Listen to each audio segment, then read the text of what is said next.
Shalom Bapak Ibu yang dikasihi Tuhan, kita bersyukur pagi hari yang indah ini. Kita boleh bangun pagi semua karena anugerah Tuhan. Pagi hari ini sebelum kita membaca dan merenungkan firman Tuhan, mari kita berdoa. Terima kasih Bapa di dalam surga, kami sungguh bersyukur buat hari yang baru. Terima kasih atas kasih setiamu. Bimbing kami untuk mengerti kebenaran firman-Mu supaya hidup kami dibaharui dari hari ke hari. Terima kasih Bapa Surgawi, kami mohonkan ini di hari yang baru ini penuh dengan sukacita, melakukan aktivitas kami sepanjang hari ini, besok sampai selamanya bersama-Mu dalam kehidupan yang kekal. Dalam nama Tuhan Yesus Kristus, haleluya, amin. Kita akan membaca dalam 1 Timotius pasal 2 ayat 8 sampai 15 mulai. Oleh karena itu aku ingin supaya di mana-mana orang laki-laki berdoa dengan menadahkan tangan yang suci tanpa marah dan tanpa kebencian, tanpa perselisihan. Demikian juga hendaknya perempuan, hendaklah ia berdandan dengan pantas, dengan sopan dan sederhana. Rambutnya jangan berkepang-kepang, jangan memakai emas atau mutiara ataupun pakaian yang mahal-mahal. Tetapi hendaklah ia berdandan dengan perbuatan baik, seperti yang layak bagi perempuan yang beribadah. Seharusnya lah perempuan berdiam diri dan menerima ajaran dengan patuh. Aku tidak mengizinkan perempuan mengajar dan juga tidak mengizinkan memerintah laki-laki. Hendaklah ia berdiam diri, karena Adam yang pertama dijadikan, kemudian barulah Hawa. Lagi pula bukan Adam yang tergoda, melainkan perempuan itulah yang tergoda dan jatuh ke dalam dosa. Tetapi perempuan akan diselamatkan karena melahirkan anak, asalkan ia bertekun dalam iman dan kasih dan pengudusan dengan segala kesederhanaan. Puji Tuhan. Bapak Ibu yang dikasihi Tuhan, di hari yang baru ini kita akan belajar tentang konsep dalam ibadah, sikap dalam ibadah. Nah, konsep dalam menadahkan tangan ya dalam ibadah seperti dikatakan dalam Mazmur Daud. Perhatikan Mazmur Daud pasal 24 ayat 1 sampai 5. Tuhanlah yang mempunyai bumi serta segala isinya dan dunia serta yang diam di dalamnya. Sebab dialah yang mendasarkan di atas lautan dan menegakkannya di atas sungai-sungai. Siapakah yang boleh naik ke atas gunung Tuhan? Siapakah yang boleh berdiri di tempatnya yang kudus? Orang yang bersih tangannya dan murni hatinya, yang tidak menyerahkan dirinya kepada penipuan, dan yang tidak bersumpah palsu. Dialah yang akan menerima berkat dari Tuhan dan keadilan dari Allah yang menyelamatkan dia. Puji Tuhan. Bapak Ibu yang dikasihi Tuhan, konsep dalam ibadah ya dikatakan sikap dalam ibadah, ya ini harus bersih tangannya, murni hatinya, dan tidak menyerahkan dirinya kepada penipuan, dan yang tidak bersumpah palsu. Ya, dialah yang akan menerima berkat dari Tuhan dan keadilan dari Allah yang menyelamatkan dia. Kalimat ini jelas, singkat tapi padat ya. Puji Tuhan. Nah, bagaimana kita bersikap dalam beribadah? Perhatikan beberapa sikap yang harus kita miliki dalam beribadah kepada Allah. Pertama, kita datang kepada Tuhan berdoa dengan ketulusan, tidak dengan kebencian, seperti 1 Timotius 2 ayat 8 tadi katakannya. Oleh karena itu aku ingin supaya di mana-mana orang laki-laki berdoa dengan menadahkan tangan yang suci, tanpa marah dan tanpa perselisihan.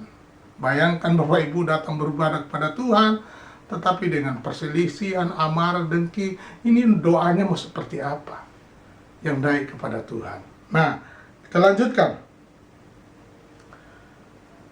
Kita bandingkan di dalam Matius pasal yang ke-5 ayat 23 sampai 25 berkata, sebab itu jika engkau mempersembahkan persembahanmu di atas mezbah, dan engkau teringat akan sesuatu yang ada dalam hati saudaramu terhadap engkau, tinggalkanlah persembahanmu di depan mezbah itu dan pergilah berdamai dahulu dengan saudaramu, lalu kembali untuk mempersembahkan persembahan itu. Segeralah berdamai dengan lawanmu selama engkau bersama-sama dengan dia di tengah jalan, supaya lawanmu itu jangan menyerahkan engkau kepada hakim, dan hakim itu menyerahkan engkau kepada pembantunya, dan engkau dilemparkan ke dalam penjara. Pertama, perhatikan, berusahalah bangun kehidupan damai ya dengan semua orang.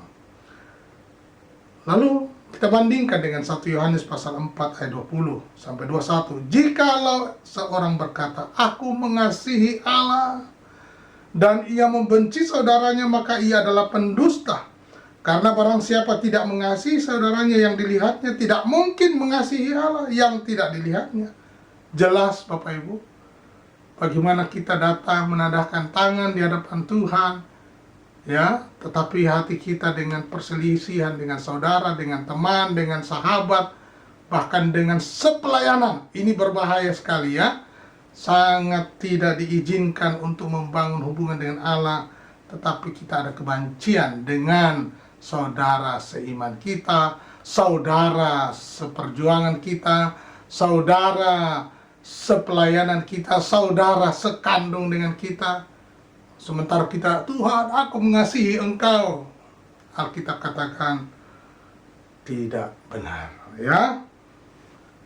Perhatikan, saya ulangi. Jikalau seorang berkata aku mengasihi Allah dan ia membenci saudaranya, maka ia adalah pendusta. Pendusta. Karena barang siapa tidak mengasihi saudaranya yang dilihatnya, tidak mungkin mengasihi Allah yang tidak dilihatnya. Bagaimana mengasihi Allah yang tidak dilihat, yang di depan matanya saja dia benci? Dia membunuh karakter temannya, dia mengkhianati temannya, dia berjahat dengan temannya. Sementara dia berkata, aku mengasihi engkau Allah, haleluya, haleluya. Bohong, pendusta ya. Dan perintah ini kita terima dari dia. Barang siapa mengasihi Allah, ia harus juga mengasihi saudaranya. Perhatikan, hampirilah Allah dengan ketulusan, bukan dengan kepura-puraan, apalagi kebencian terhadap orang lain. Yang kedua, bagaimana sikap kita dalam ibadah? Berpenampilan sopan dan sederhana. Ya. Artinya apa? Paulus menekankan agar para wanita menjaga kesopanan, kesederhanaan penampilan mereka, agar penampilan mereka dapat menjadi teladan dan kesaksian yang baik bagi orang-orang di sekitar mereka yang belum percaya. Ternyata Bapak Ibu, kesopanan ini bisa menjadi keteladanan bagi orang lain. Ya. Penampilan yang baik dan sederhana ini menjadi keteladanan bagi orang yang belum mengerti firman Tuhan, bagi banyak orang yang di luar sana ya. Dan yang ketiga, sikap kita dalam ibadah adalah berdiam diri dan patuh dalam menerima ajaran. Karena zaman dulu dikatakan para wanita, perempuan banyak mendapatkan pengajaran yang dikatakan kurang pengetahuan, sementara pengajaran-pengajaran yang sesat telah berkembang di zaman itu. Nah, Bapak Ibu, bagaimana ketika perempuan di zaman itu disarankan untuk berdiam diri? Ya, dia dikatakan disarankan untuk berdiam diri dalam pertemuan jemaat dan menanyakan sesuatu hal tentang pengajaran kepada suaminya di rumah sebagai kepala keluarga. Bapak Ibu yang dikasihi Tuhan, kita akan belajar bagaimana supaya hidup kita dalam keluarga kita, sikap kita beribadah kepada Tuhan, kita akan dibaharui dari sehari ke sehari. Apa berkatnya ketika kita, sikap kita benar beribadah kepada Tuhan? Firman Tuhan berkata dalam Matius 18 ayat 19 sampai 20 berkata, dan lagi aku berkata kepadamu, jika 2 orang daripadamu di dunia ini sepakat meminta apapun juga permintaan mereka itu akan dikabulkan oleh